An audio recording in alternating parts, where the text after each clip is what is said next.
Wanted to have you on today because I think your story is really interesting, and we're going to be speaking about a few different things. We've got your journey into starting a few businesses, we've got the story of your relationship and how that influenced how you started your various dating businesses and whatnot, sobriety journey, and the one that I'm most intrigued to get into is the widow's fire. Indeed.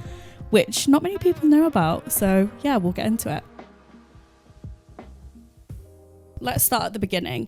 You were born in Liverpool, raised in Manchester around the 1990s. That's right.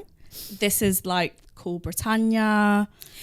Yeah, very much. So I practically grew up in the Hacienda. So my first ever job was a naked podium dancer at the Hacienda. So I kind of lived the party scene in Manchester for that kind of late 90s period.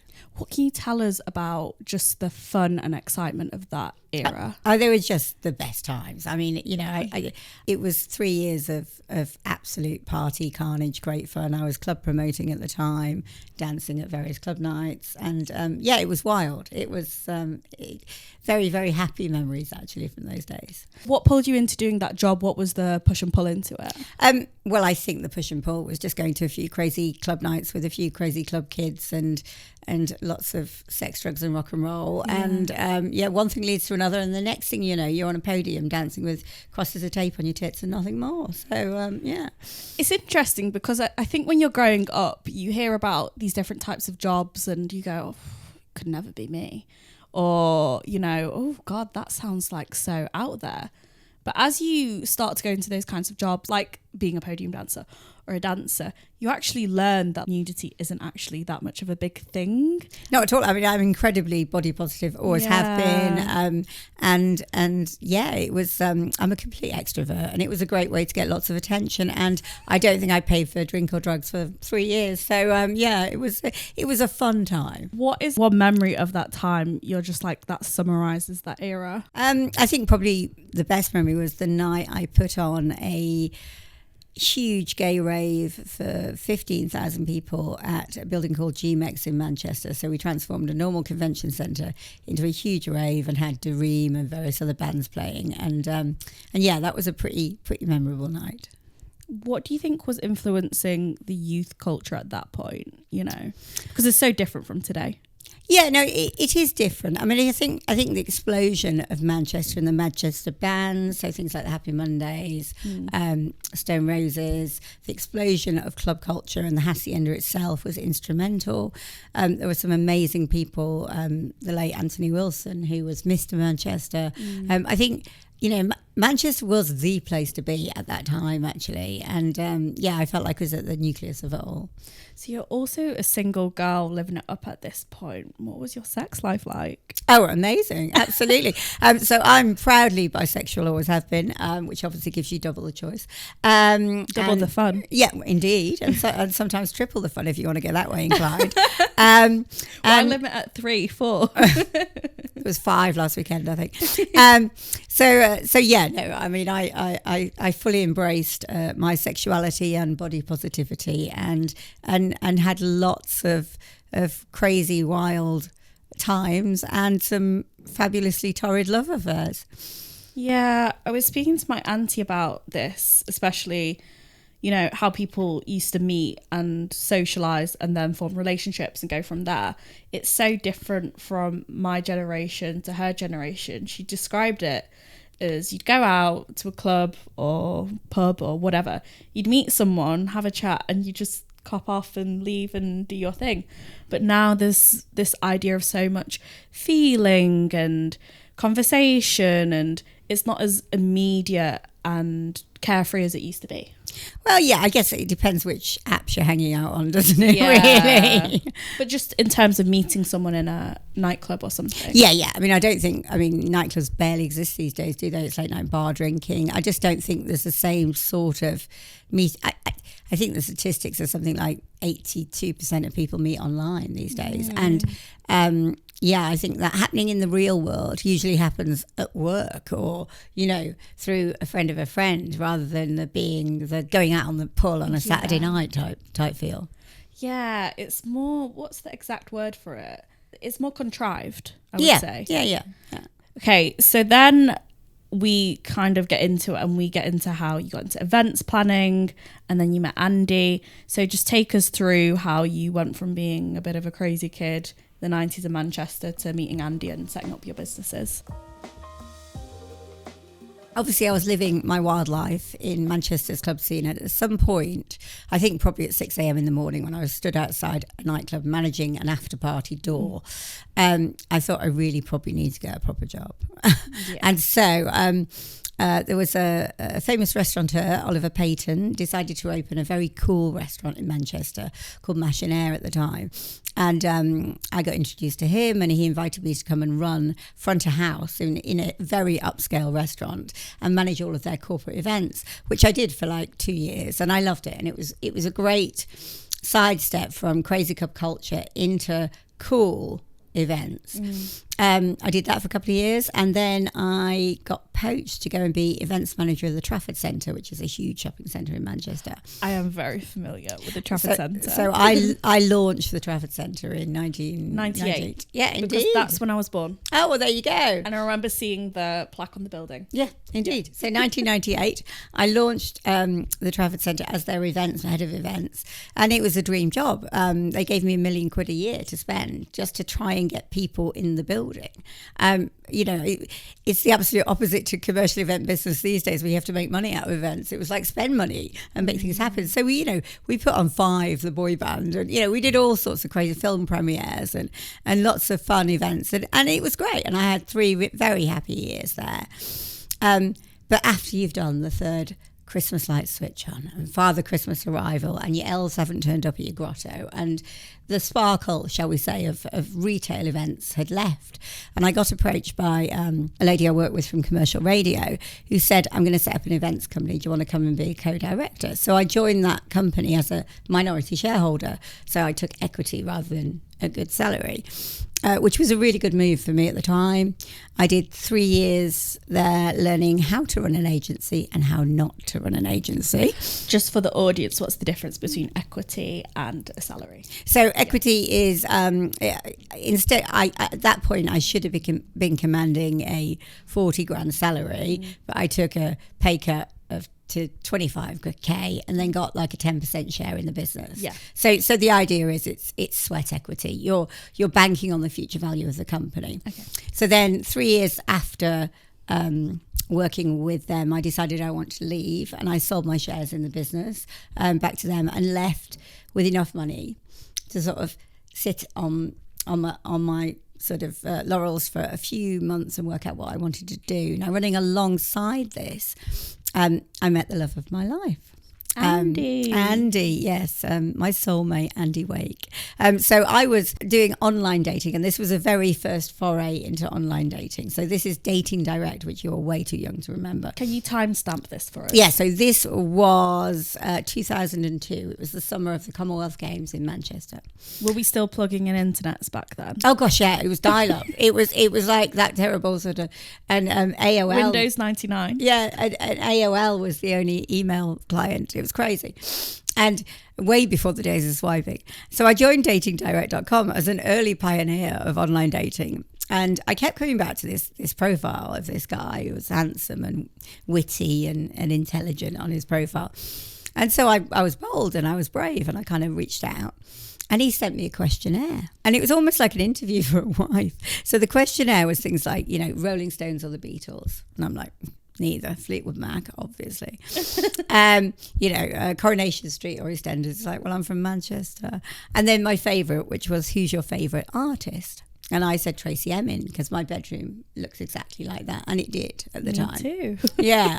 But thankfully it's similar, but without the vodka bottles these days. And so we arranged to meet for a first date. And like, I'm a really positive, glass half full kind of girl, but I don't believe in fairy tales. But I walked in that bar and I laid eyes on him in the beer garden, and I just knew that he was the man I was going to love for the rest of his life. So did you believe in love at first sight before? Not really, no. And you believe in it now? It just clicked. I just knew instantly. And 2 bottles of red wine later, and we were sharing our first kiss on an iconic bridge in Castlefield, and we began this crazy, wild love affair filled with, dirty weekends away, filthy fun and fantastic times. And then in the January, he took me to Jamaica for a 2-week holiday, my first proper big 5-star all-inclusive holiday. And we had the time of our lives. And on the last night, I was heartbroken at the idea of going home to reality. And he, he held my hand and he looked up at the stars and he said, "Do you want to come back here and get married?" And obviously he's a man, so he hadn't bought a ring or anything like that, but the intention was there. And sure enough, good to his word, he did follow up with the big engagement ring and the proper proposal, which was down on one knee in Chester Zoo in front of the wallaby section. But I think purely because that was the quietest part of the zoo. He wasn't a man for big gestures or anything. Is there an affiliation between you two and wallabies? No, well, there is now because I've sponsored one in his memory. But yes, no, there wasn't at the time. But it was just quiet. I think that was the thing. And so a year after that, we were stood hand on hand on the same beach, getting married in front of our closest friends and family. And I remember sinking into our whirlpool jacuzzi bath in our private suite thinking, life's perfect. God, that just, because I'm quite single at the moment and I'm really enjoying it, and I really like not having to worry about another person, and I'm enjoying the freedom that comes with that. I just cannot imagine finding someone and loving them that much as you loved Andy. He was my world. He completed me. He was my soulmate. He was, the introvert to my extrovert, the John to my Yoko. He was everything. And I knew within every fibre of my body that he was the man I wanted to be with. And then we came back and I started a business, which is Don't Panic Events, which is an event management agency. At this point, Andy had a very well-paid job at Greater Manchester Police as their head of press. And the business went from strength to strength. Andy decided to leave his job and join the business. And before you know it, we were running conferences and award shows, literally all over the world. So that business still exists today. I employ 22 people. And I literally got back from a site visit in Porto last week. I was in Dubai the week before at an awards. So yeah, I'm still very actively involved in that business. But obviously, things took a turn when Andy fell ill. It sounds like you two did work well together, because the advice is never work with your spouse. But so many success stories I hear about couples that work really well are people who maybe don't work directly, like in the same exact role, but they work together in a company or an organisation. Yeah, I mean, interestingly, Andy worked in the public sector, if you like, the police. Yeah. So he didn't have the same work ethic, shall we say, as I did. So when I got pregnant in 2007 with my beautiful boy Finn, who is now 18, I don't know how that happened, but he is. And I sort of gently persuaded Andy that perhaps he might want to become a stay-at-home dad, i.e. I sacked him from the business, because he was, I am a risk-taking entrepreneur, and he was the absolute opposite to that. And so I suggested that he stay home and write a novel and be a stay-at-home dad, and he seemed very happy with that. And actually it worked out beautifully, because he got to spend 11 incredible years with Finn, one-on-one, doing every school walk, cooking every meal, and being our rock and our foundation at home. What was it about Andy, specifically as a woman, that made you say, that's the person I want to have kids with? Do you know what? I did. It's the most important decision you'll make in your life. Yeah, and to be honest, ironically, before we got married, we hadn't really discussed kids. And it was only when we were on honeymoon and I was taking my contraceptive pill, and he's like, well, you don't need to bother now. And I was like, I'm getting you pregnant. I was like, okay, right, okay. And then actually we tried long and hard for a baby. It took 3 years and a little medical help. But we got there in the end. And I knew he'd be the world's best dad, and he was. He adored Finn and was there for every step of that journey. I struggled a bit with kind of postnatal depression, and motherhood actually being really hard work. Going back to work was much easier. But Andy was an incredible dad. I guess what I'm trying to do with that question is I'm trying to be a bit selfish there and extrapolate the knowledge of how does one choose to have a baby with someone? Because I ask a lot of people selfishly on how come the person you chose to have a baby with was that person? And often when it's younger, it's this idea of, well, you know, I really loved him at the time and that was true and we just kind of had a baby. But when I've asked that question to people in their 30s or maybe have had kids a little bit later rather than younger, there's always this kind of more certainty of, well, that was the right person to have a child with. And I just think it's interesting, the delineation. Yeah, and Andy definitely was. He was the calming influence that I desperately needed. You know, if you think back to Wild Club Crazy Nicky, she shouldn't have been left in charge of children at all.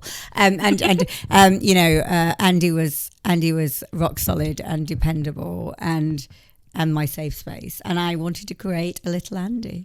But I think that's what you need in a relationship. You need the crazy one and you need the calming one. It doesn't work with two crazies or two calms. But yeah, I don't want to date another one of me. That would be utter carnage, I suspect. I'm with you on that. I could not go out if it was me in boy form. So you marry Andy, you have the baby, you're running the business and things are going very swimmingly well, and then your world starts to fall apart a little bit, and I want to kind of handle it sensitively. I know you're comfortable speaking about it, but it's still very raw feeling. Take me through what happened with everything being okay to how it unwinded with Andy's health. Yeah, no problem at all. So I was returning from a business trip, flying back in from New York in July 2017, and I got home and Andy was really subdued and really quiet, which wasn't like him. You know, I normally got a huge welcome home and thrilled to see me, and I was like, "What's up, babe?" And he said, "Look, I'm sure it's nothing, but I've got these chest pains." And so I went, "Have you been to the doctors?" And of course he's a man, so he hadn't been to the doctors. So well, what's that about? No, well, I think it's just head in the sand mentality. So I dragged him to the GP, and he went into the GP, and he came out 10 minutes later, and he said, "It's all right, darling. It's just stress." And Andy was the most laid back man in the world. You know, he was stoned half the time. He couldn't spell the word stress, let alone be stressed. And 3 more visits to the GP, I insisted they did an ECG, and they did, and it transpired that he was having a heart attack at that very moment. So what do you know about the signs of someone before they're going into a heart attack? Well, it wasn't what you think it was on the films. You know, it wasn't that instant gripping. It was a sort of slow crushing chest pain that just gradually was getting worse. Like worse. An ache to yeah, it. Yeah. And had he had any triggers that would induce him into it? No, not at all. Wasn't a smoker? No. I mean, he's pretty healthy. And he wasn't old at this point. I think he was 47 at that point. And we got blue lighted to hospital. I followed behind with Finn. He got rushed into theatre, and they fitted some stents in his heart, 3 stents. And 2 hours later, he sat up in a hospital bed laughing. Everything's fine. I take him home 3 days later, and we literally sit on the sofa toasting a lucky escape and thinking we need to make a few lifestyle choices. Yeah. He goes to bed because he's tired that night because he hadn't slept in hospital. And I went upstairs an hour or 2 later to follow him, and he was snoring. And that's possibly the one thing I don't miss is the snoring. So I did what any woman does and knows is the secret to a happy marriage, which was hit the spare room. And then at 6 o'clock in the morning, I was woken by the world's most terrible sound, and I went rushing into the bedroom. And he was having another heart attack. Only this one was like the ones you see in the films, you know? Yeah. Like he was losing consciousness. And I did CPR for 40 minutes before the ambulance arrived. The ambulance crew were on the phone to me for 40 minutes. Had you been trained? No, not at all. They just literally talking me through it. And I still have PTSD to this day to that. And the ambulance crew arrived and they took over and asked me to leave the room. And I left the room and I went straight to the wine rack and literally drank a bottle of wine while they were working on it. They kept him alive. He got rushed into ICU. He got put into an induced coma. Now, I had no idea at this point that having a heart attack could affect your brain. Sorry to interrupt, but why did they put you into an induced coma? They put him into an induced coma so that it gives the brain time to heal, cool down, and oxygen. Yeah. And essentially, it's the brain being starved of oxygen. Yes. Yeah. So basically, sadly, what had happened during this, which became clear, is he was in an induced coma for 2 weeks, and the doctors are saying to me, "Look, it's not good, but we do occasionally bring people round, and it's fine." And so we I did a bedside vigil of praying and hoping. I'm not religious, but everything, if life could be saved by Facebook likes, we'd have been fine, but it can't. And at the end of those 2 weeks, his consultant came to me and he said, "I'm sorry, Mrs. Wake, but your story doesn't have a happy ending." And Andy had suffered an absolutely catastrophic brain injury. In that moment, when someone's telling you that kind of news, are you angry? Are you just trying to cope? Are you decompartmentalizing? I was just floored in pieces. I think panic attack, shock, Disbelief. Yeah, my world literally crumbled. I've been praying for 2 weeks and thinking and hoping he has to be all right. And he wasn't. And he was so far from all right. The beautiful, eloquent, intelligent, Renaissance, fabulous man that I married wasn't there. He didn't know where he was, who he was, where he was, what was going on. He was completely and utterly incapacitated, couldn't eat, couldn't walk, couldn't talk, but was incredibly aggressive and violent because he was confused. And it was just devastating going to visit. And I had to go home and tell Finn that his daddy was never getting better. I had to tell my mother-in-law that her son was never going to recover. And Andy got moved we threw everything at it, rehab, neuro, everything we could possibly do. But there was literally no hope. And Andy had to be moved into 24/7 round-the-clock nursing care where he had someone sat one-on-one with him. He was literally tied to the bed for his own safety. And visiting was utterly heartbreaking. And I went into this horrible, horrible phase of anticipatory grief where I knew I was going to lose him.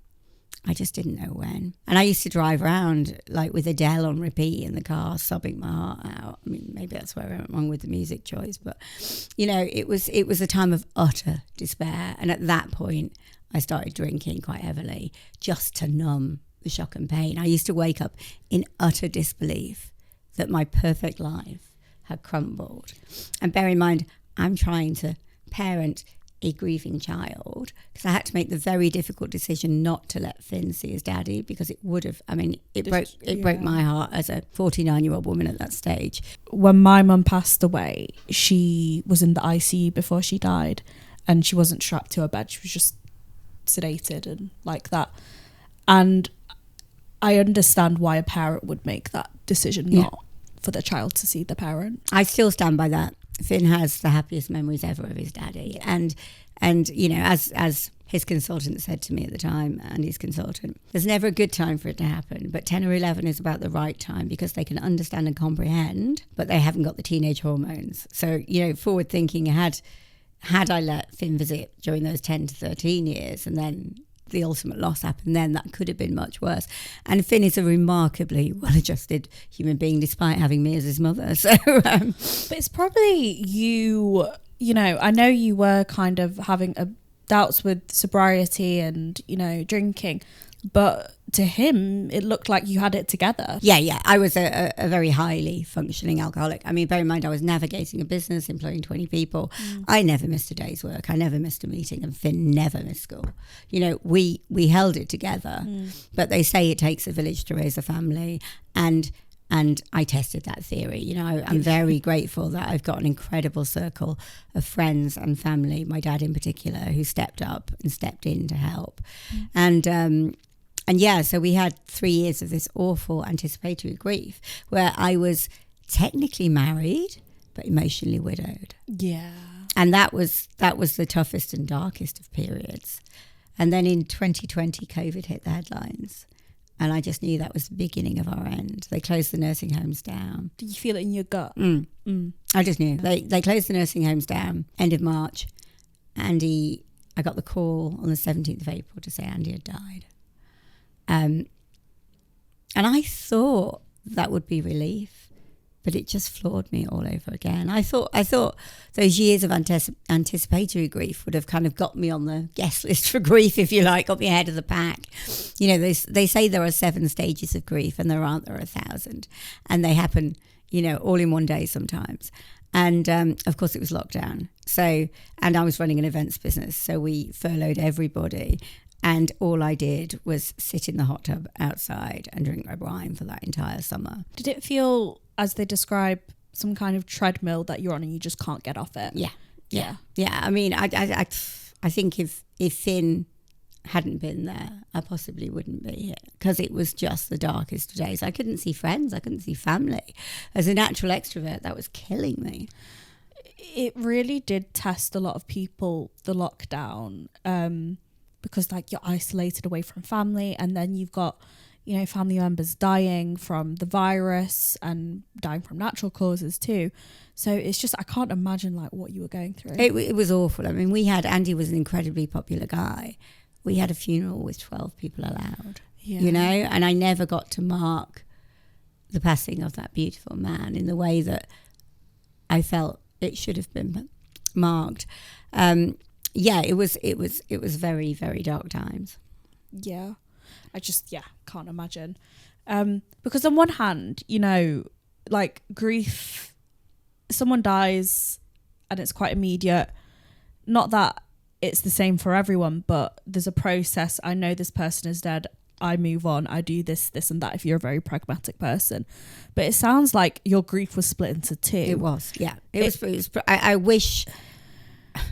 I wish I hadn't done CPR, because it would have been easier in a lot of ways, because he would have hated every second of where he ended up. He wouldn't want that. You know, he would have walked into a room full of COVID patients if he thought that he could end the hell of the situation he was in. I think it's also those conversations that people don't want to have when they're well and it's going good in the relationship, because we know that people plan wills and what happens if I die, what happens if you die. Would you like me to be sedated? Would you like me to be like a vegetable in the bed? You know, those are conversations people run away from, but they are so important. They really are. And I can't stress enough the importance of having a power of attorney in place. I couldn't manage any of Andy's finances. I couldn't access his bank. I couldn't run my business because we didn't have a power of attorney, because we didn't want those difficult conversations. So what would happen if there's like a medical decision to be made?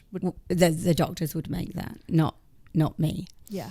And this is all laid out in a will. Yeah. It's a will. You need a will and a lasting power of attorney. Yeah. Okay. It's good for the audience to know, because it's not something people want to think about, but it's important for them to so think important. About. So when he does finally pass, and, you know, I know you're going through it, and I know that you're kind of leading on alcohol a bit.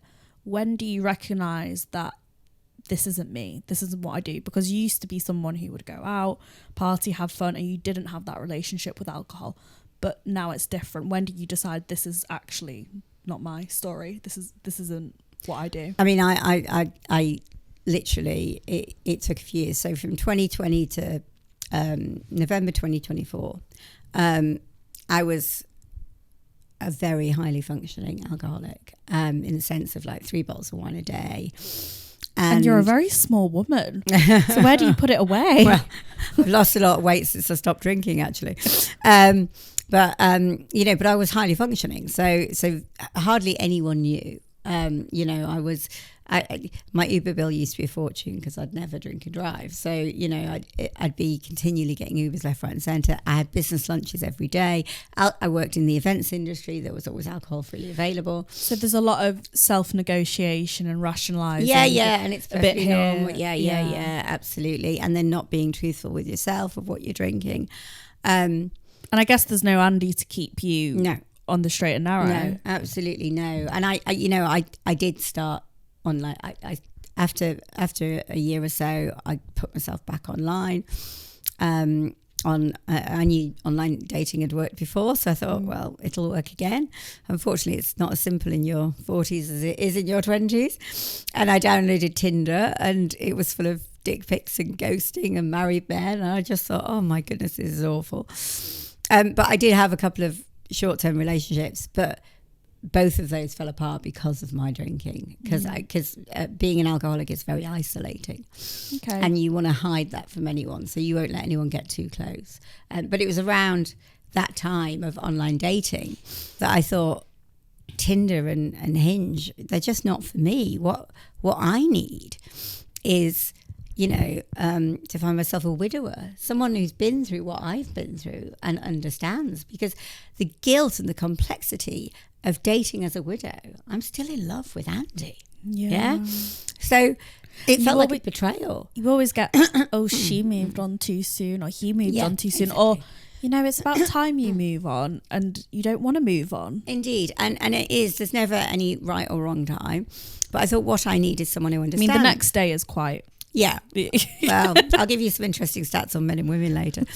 But basically, I knew that what I couldn't find online easily was a widower. So I thought, well, there must be a dating app for widows and widowers. And I went on the App Store and there wasn't. I went on the Google Play Store and there wasn't. And I thought, I'm a natural entrepreneur. So I thought, there's an opportunity here. Let me create an app where I can find all the sexy widowing men and get them to come to me. Exactly. And so I'm very well connected business-wise. So I went out and I raised 300 grand and I set up chapter2dating.app in September 2022. I then... Chapter 22. In September. So it's chapter2dating.app.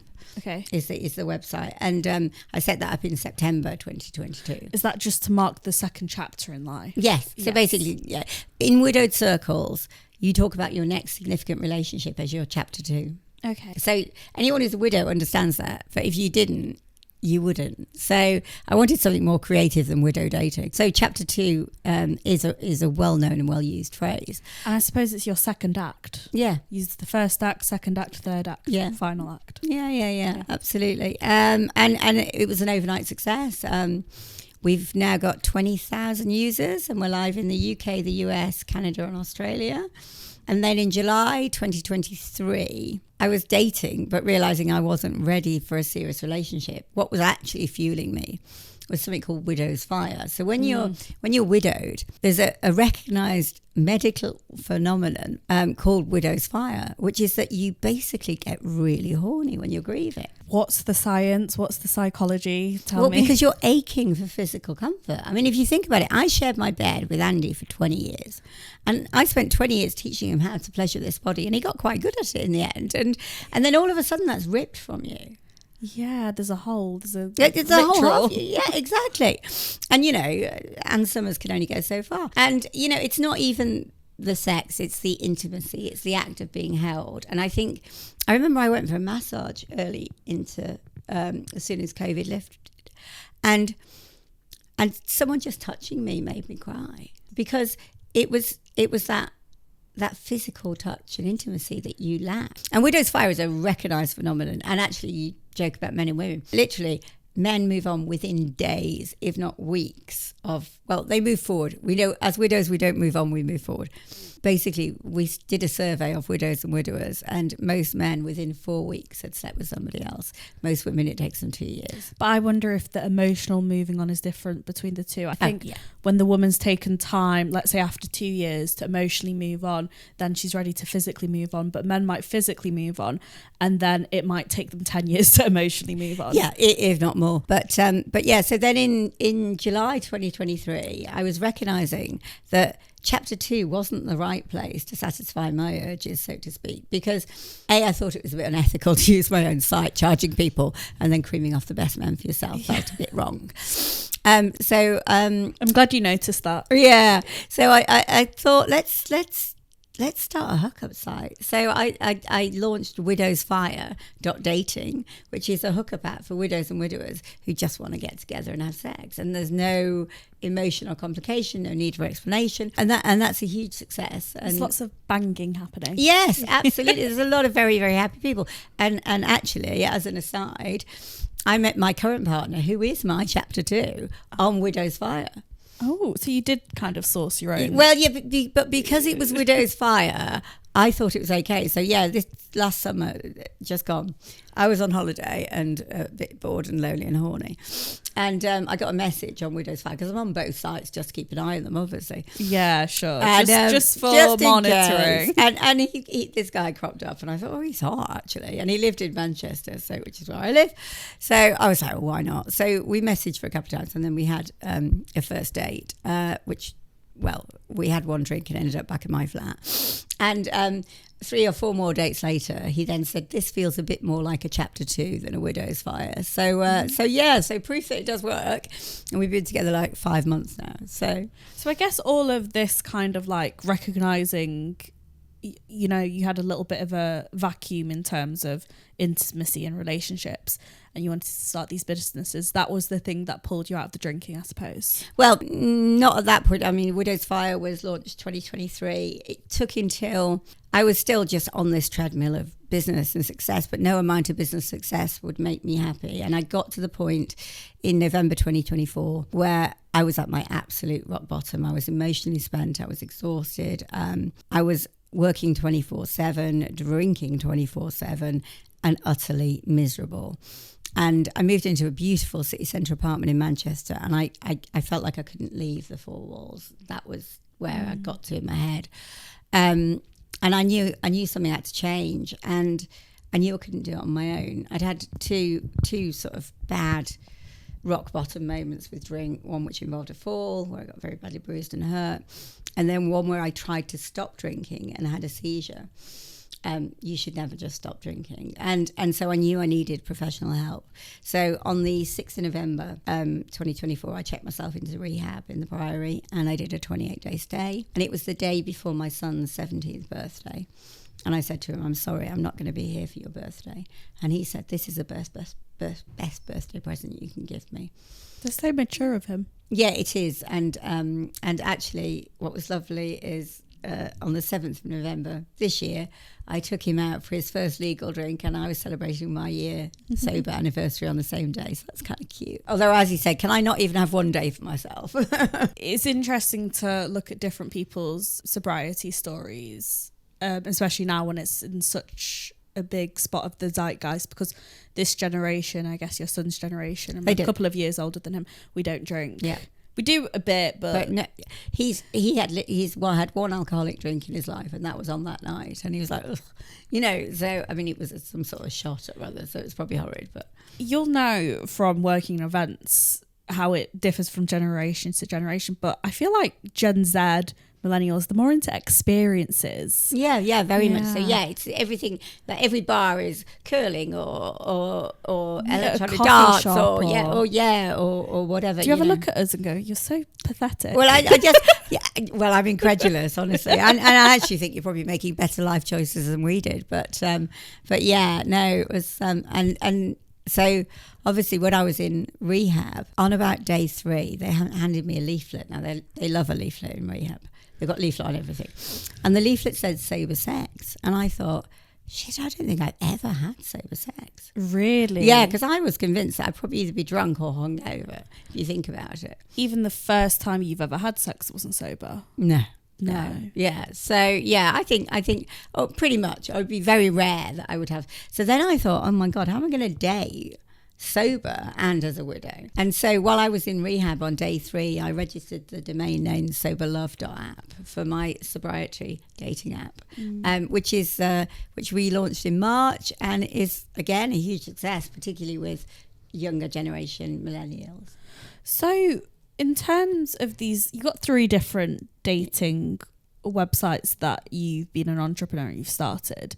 You're probably extrapolating some interesting data there and like patterns. Is there anything, without obviously disclosing anyone's data, GDPR guidelines, but are there any trends that you could notice about widows or sober dating, or just give us some insight? Yeah, well, interestingly, as I said, we surveyed widows and widowers, and we found that widowers moved forward a lot quicker than widows did. We also found that 51% of people had considered their sexuality after being widowed. I mean, I personally, my first sexual experience after Andy was with a woman, because I felt less guilty about that because it felt so different. Yeah, I've definitely explored my bisexuality much more since Andy. I've always defined as bisexual, but obviously bisexual within a monogamous marriage, everyone just assumes that you're now straight, whereas that will always be a part of who I am. So yeah, there were some interesting stats there, definitely, in terms of people's attitude to sex changes when you're widowed, because you do have just live for the moment. Do you know what I mean? Like tomorrow is not guaranteed. We know life can and does change in a heartbeat. I think with widow's fire, when I initially heard the term and I knew I was going to have you on, without doing any research, just from concluding, I thought it was essentially my spouse has died, they weren't good in bed, and I'm going to find someone who is good in bed. But it's not. It's the actual gap, isn't it? Yeah. It's the void. Yeah, absolutely. The person who... The majority of people on Widow's Fire, I would say, had great sex lives, and that's the bit that they're missing, is the physical aspect. It's interesting as well that you said that men move on quicker than women move on. Both of my grandparents, they've lost my grandfathers, God rest their souls, but they will never ever find someone because they're just from a certain generation. My husband was my husband, that's where it stays. But I often wonder what it would be like if the roles were reversed, you know?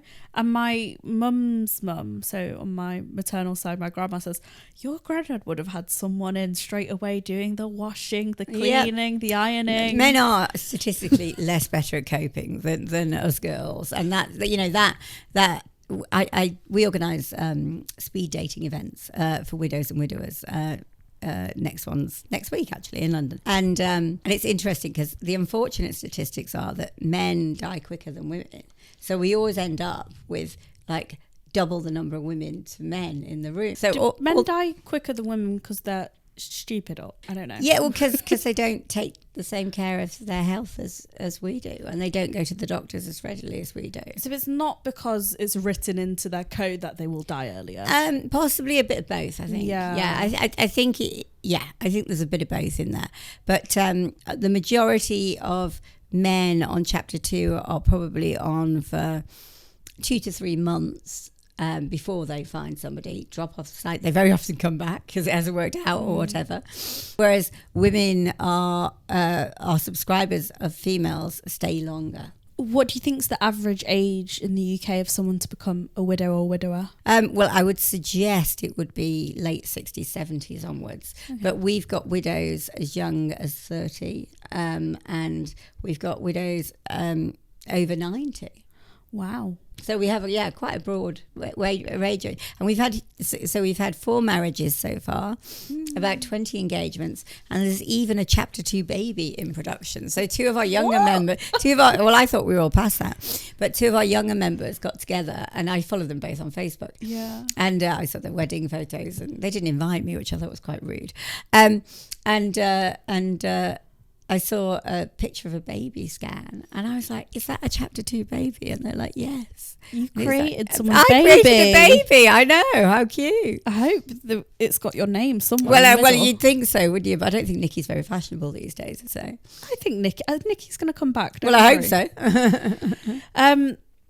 So that younger generation, that's surprising that those 2 managed to have a baby. But I want to talk about the older generation, or grandparents, I suppose, because that generation, I know I just spoke about my grandparents and how they'll never want to find another husband, but a lot of that generation are getting at it. Oh, completely. I mean, it's the biggest rise in STDs is in the kind of over 60s, 70s. I think gonorrhea has risen the most in the over 70s category. Yeah, and they routinely test in nursing homes for it these days. But why not? You know, if you're in your final years, you should be making the most of every second, surely.